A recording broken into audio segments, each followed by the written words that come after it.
You ask Tiger to solve. This deals with linear equations with one unknown.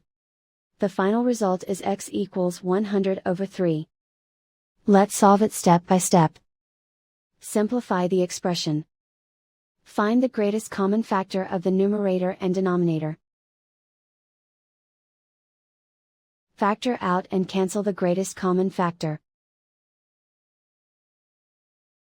Isolate the x. Multiply both sides by 20. Group like terms. Multiply the coefficients.